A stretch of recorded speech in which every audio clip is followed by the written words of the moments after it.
ನಮಸ್ಕಾರ, ಯುಟಿವಿ ಕನ್ನಡಕ್ಕೆ ಸ್ವಾಗತ. IRCTC ಇದರ full form Indian railway catering and tourism corporation. ಎಲ್ರಿಗೂ ಗೌರ್ಮೆಂಟ್ ಜಾಬ್ ಅಂದ್ರೆ ತುಂಬಾನೇ ಆಸಕ್ತಿ.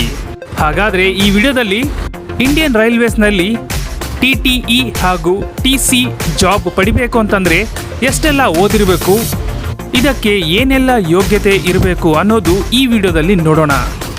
ಓಕೆ, ಹಾಗಾದರೆ ಬನ್ನಿ ಶುರು ಮಾಡೋಣ. TTE ಅಂದರೆ ಏನು, TC ಅಂದರೆ ಏನು? ಎಲ್ಲರೂ ಅಂದ್ಕೊಳ್ತಾ ಇರ್ತಾರೆ TTEನೂ ಒಂದೇ TCನೂ ಒಂದೇ ಅಂತ. ಆದರೆ ಇದರ ಅರ್ಥ ತುಂಬಾ ಬೇರೆಯೇ ಇದೆ, ಹಾಗೆ ಇದರ ಕೆಲಸನೂ ಬೇರೆ ಇದೆ. ಓಕೆ, ಹಾಗಾದರೆ ಬನ್ನಿ ನೋಡೋಣ. TTE ಇದರ ಫುಲ್ ಫಾರ್ಮ್ ಏನಪ್ಪ ಅಂತಂದರೆ ಟ್ರಾವೆಲಿಂಗ್ ಟಿಕೆಟ್ ಎಕ್ಸಾಮಿನರ್, ಹಾಗೂ TC ಅಂದರೆ ಟಿಕೆಟ್ ಕಲೆಕ್ಟರ್. ನೋಡೋಕೆ ಎರಡು ಒಂದೇ ಜಾಬ್ ಥರ ಕಾಣಿಸುತ್ತೆ, ಆದರೆ ಇದು ಸ್ವಲ್ಪ ಚೇಂಜ್ ಆಗಿ ಇರುತ್ತೆ. TTE ಅಂದರೆ ಎಲ್ಲಿರ್ತಾರೆ, TC ಅಂದರೆ ಎಲ್ಲಿ ಇರ್ತಾರೆ. TTE ಅಂದರೆ ಟ್ರೈನ್ನಲ್ಲಿ ಟಿಕೆಟ್ನ ಚೆಕ್ ಮಾಡೋದು ಹಾಗೂ ಸೀಟ್ಗಳನ್ನು ಎಲ್ರಿಗೂ ಕನ್ಫರ್ಮ್ ಮಾಡಿಕೊಡೋದು. TTE ಅಂದರೆ ಇವರು ಟ್ರೈನ್ನಲ್ಲಿ ಮಾತ್ರ ಟಿಕೆಟ್ನ ಚೆಕ್ ಮಾಡ್ತಾರೆ. ಹಾಗಾದರೆ TC ಅಂದರೆ ಏನು? ಇವರು ಕೂಡ ಟಿಕೆಟ್ನ ಚೆಕ್ ಮಾಡ್ತಾರೆ, ಬಟ್ ಆದರೆ ಇವರು ಟ್ರೈನಲ್ಲಿ ಹೋಗಿ ಟಿಕೆಟ್ನ ಚೆಕ್ ಮಾಡೋದಿಲ್ಲ. TC ಅಂದರೆ ರೈಲ್ವೆ ಸ್ಟೇಷನ್ನಲ್ಲಿ ಟಿಕೆಟ್ನ ಚೆಕ್ ಮಾಡ್ತಾರೆ. ಅಂದರೆ ಟ್ರೈನಲ್ಲಿ ಇಳಿದು ಬಂದ ಪ್ರಯಾಣಿಕರಿಗೆ ಟಿಕೆಟ್ನ ಚೆಕ್ ಮಾಡ್ತಾರೆ. ನೀವು ಯಾವತ್ತಾದರೂ ಅಬ್ಸರ್ವೇಷನ್ ಮಾಡೇ ಇರ್ತೀರಾ ಅಲ್ವಾ? ಟ್ರೈನಲ್ಲಿ ಕೂಡ ಟಿಕೆಟ್ ಚೆಕ್ ಮಾಡ್ತಾರೆ, ಅವರು TTE ಅಂತ ಕರೀತಾರೆ. ಹಾಗೆ ಟ್ರೈನಿಂದ ಕೆಳಗೆ ಇಳಿದು ಬಂದ ಮೇಲೆ ಸ್ಟೇಷನ್ನಲ್ಲಿ ಅಂದರೆ ಹೊರಗಡೆ ಹೋಗೋ ಟೈಮಲ್ಲಿ ಟಿಕೆಟ್ನ ಚೆಕ್ ಮಾಡ್ತಾರೆ, ಅವರಿಗೆ TC ಅಂತ ಕರೀತಾರೆ. ಓಕೆ, ಈಗ ಇವೆರಡರ ಬಗ್ಗೆ ನಿಮಗೆ ಚೆನ್ನಾಗಿ ಗೊತ್ತಾಯಿತು ಅಂತ ಅನಿಸುತ್ತೆ. ಈಗ ಮೇನ್ ಮ್ಯಾಟ್ರಿಗೆ ಹೋಗ್ಬಿಡೋಣ ಬನ್ನಿ. ರೈಲ್ವೆಯಲ್ಲಿ TTE ಆಗಲು ಅರ್ಹತೆ ಏನೇನಿರಬೇಕು ಅಂತ ನೋಡೋಣ.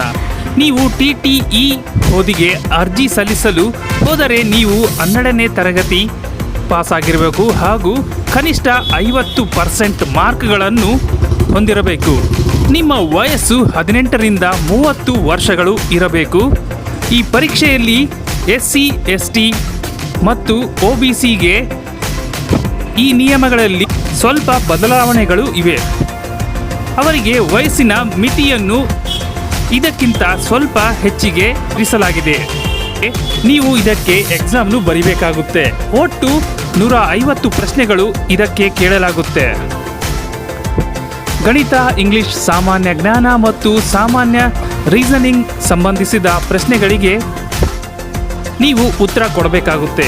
ರೈಲ್ವೆ ಸಂಬಂಧಿಸಿದ ಕೆಲವು ಪ್ರಶ್ನೆಗಳು ಕೂಡ ಕೇಳಬಹುದು.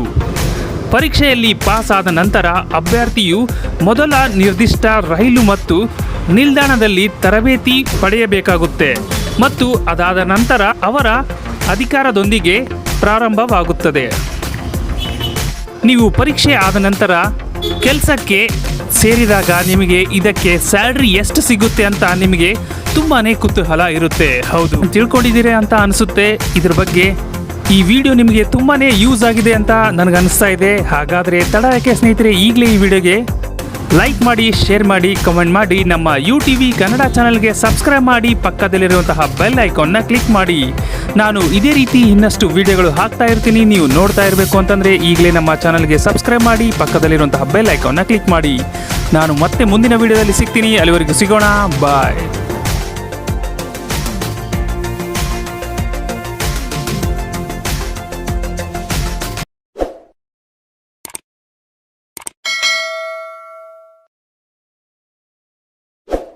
ಈ ಕನ್ನಡಕ್ಕೆ ಲೈಕ್ ಮಾಡಿ, ಕಾಮೆಂಟ್ ಮಾಡಿ ಹಾಗೂ ನಿಮ್ಮ ಸ್ನೇಹಿತರಿಗೆ ಶೇರ್ ಮಾಡಿ.